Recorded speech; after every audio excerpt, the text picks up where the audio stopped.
we'd like to welcome all of you here today to this news conference. We know you've been waiting for this news, and we are pleased to be here today to share it with all of you.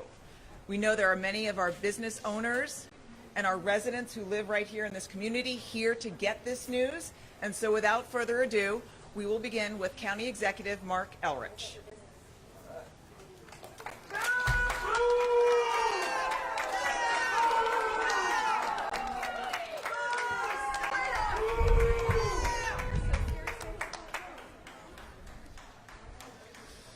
So,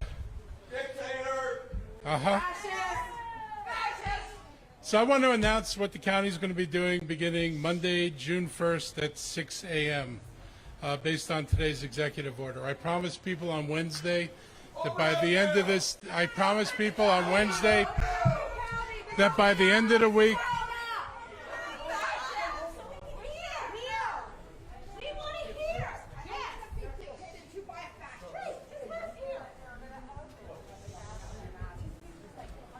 as I told people on Wednesday, we would announce by the end of the week when we were going to open and what we were going to do. And I said I wanted to wait until I saw Governor Hogan's order that came from last night so we could incorporate what we could incorporate into our opening and not have to do two different press conferences with two different sets of information. And we wanted to make sure that we were aligned with what was happening mostly in the District of Columbia and Prince George's County. Montgomery County, if you don't know it, along with Prince George's County, has 50% of the COVID-19 cases in the state of Maryland. And we are the most heavily infected area, and we need to make sure that when we open safely. So I'm going to go to what we're going to do in the way of opening, and then I've got some other comments.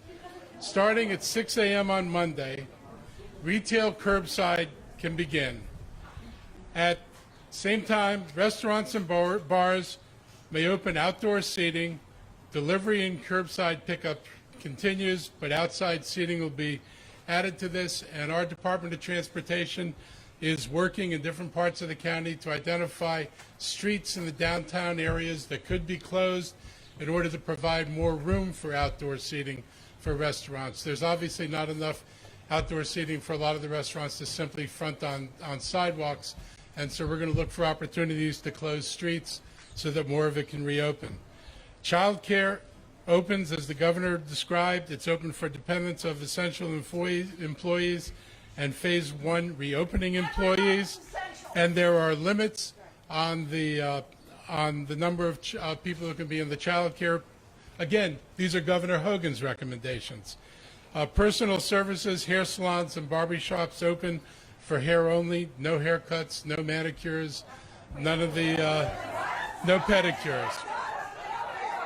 Houses of worship open.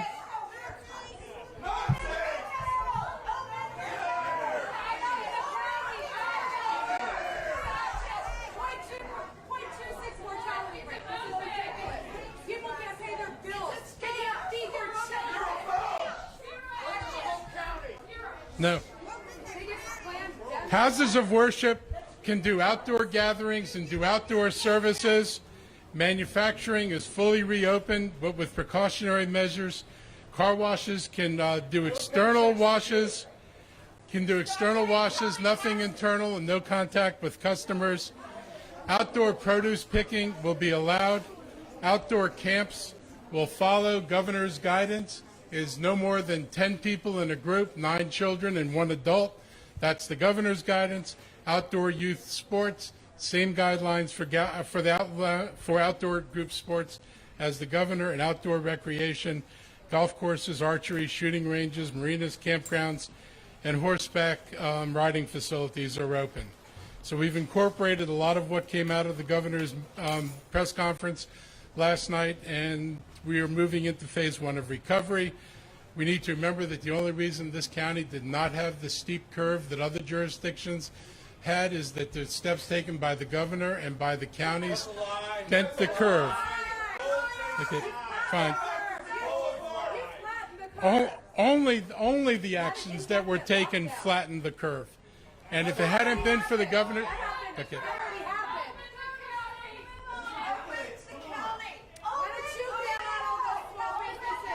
So I've already told you it's opening. What about church and the other million people? Churches can do outdoor services. I just said that. No government work. Because there's a limit in hair salon. No. So for the people who are actually interested, You live on nothing.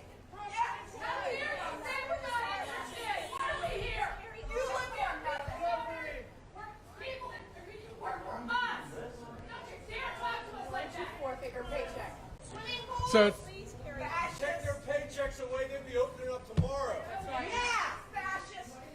Nazi. I can wait. That's right. You're right. Don't worry about it. You're the first one on the train, right? No. Yeah. That's right. They're trying to save our lives. Listen. They're a bunch of sheep. Trump 2020, baby. That's what this is all about. So to go on with this, like I want to open up as much as everybody else does. I don't understand. I do not understand why people think anybody. I don't understand why anybody thinks anybody wants to lock down.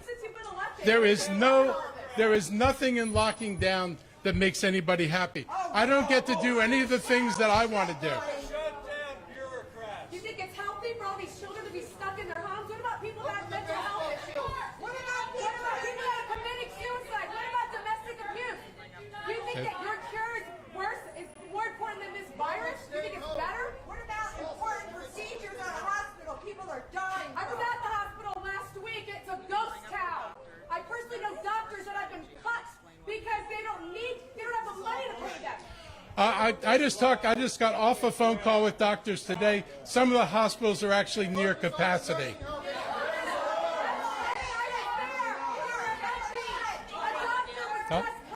Yeah, sure. So you guys have heard what we're going to do to open. It starts on Monday morning, and I'm going to turn it over to Dr. Gales, and he can talk about this from a medical perspective. This is the United States of America. Oh, God. Here comes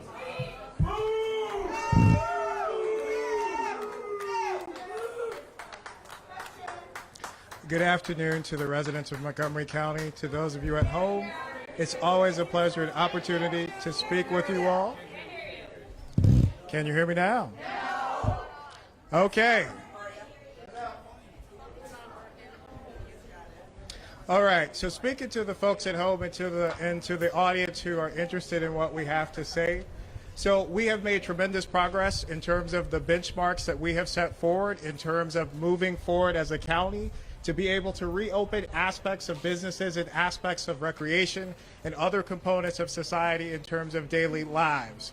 We listed those benchmarks on our dashboard, and we have been following those metrics closely from the very beginning when we saw our first case back on March 5th, and we continue to do so over the last several weeks since we announced those to the general public. Many of those metrics are consistent with what the governor's office has measured. They are also consistent with what our peer jurisdictions in nearby areas in Prince George's, Frederick, Charles County, as well as the National Capital Region. And so we are looking at consistent things in terms of monitoring how we move forward.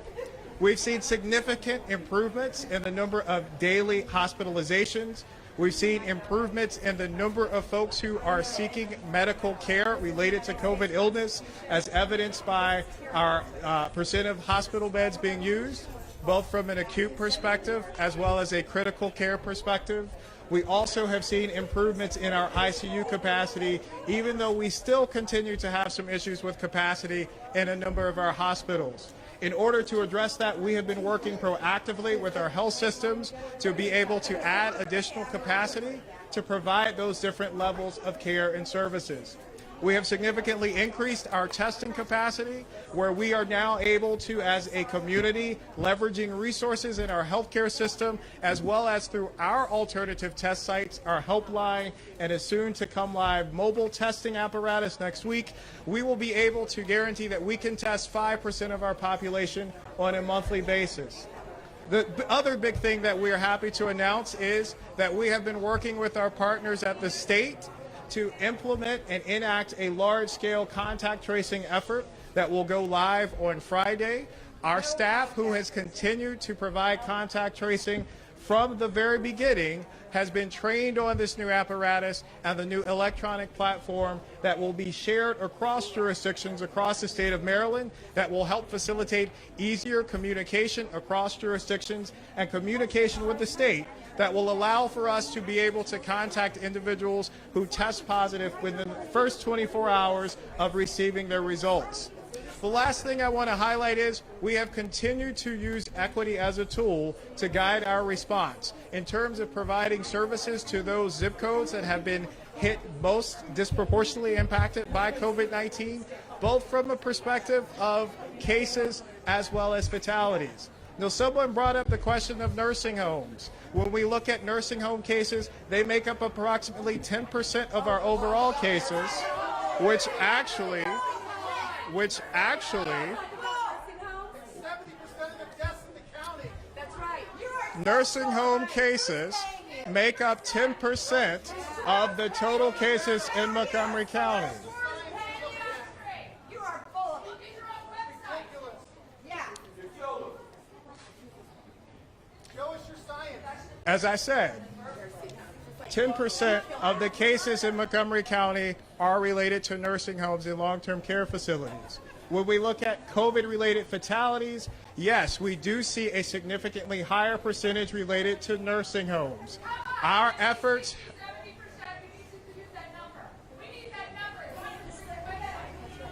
Yeah, what is it?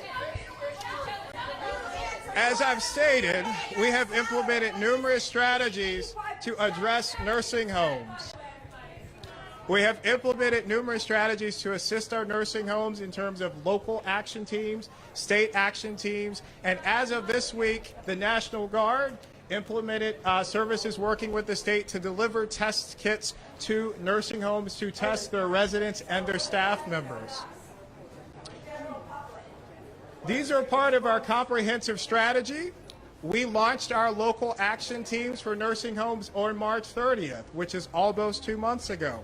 The state launched theirs on April 8th, almost 2 months ago, to address the issues in these facilities. I am providing you a complete picture of the host of metrics that we have used, that we have made tremendous progress on in terms of being able to move forward in reopening aspects of business and aspects of our society. There we go. If you all have any other questions related to this, we will be happy to address those at the conclusion of the press conference. Thank you. Thank you for your patience, and thank you for continuing to implement strategies to keep safer and stay at home. Thank you. For members of the media, if you have questions for any of our speakers today, please come on up and we'll get those questions answered.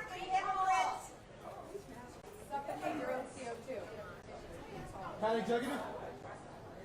we want you to be able to hear their responses, so if the... I'm loud enough, you can hear me. Will you be able to hear them? Not some soft. Let's turn the mic on, Chief. Take your shower and get better. Okay, all right. Here we go. Some press questions. Welcome to Kentlands, by the way. Been here before. Yesterday, when we spoke, you resisted repeatedly naming a date. Now Right. you have.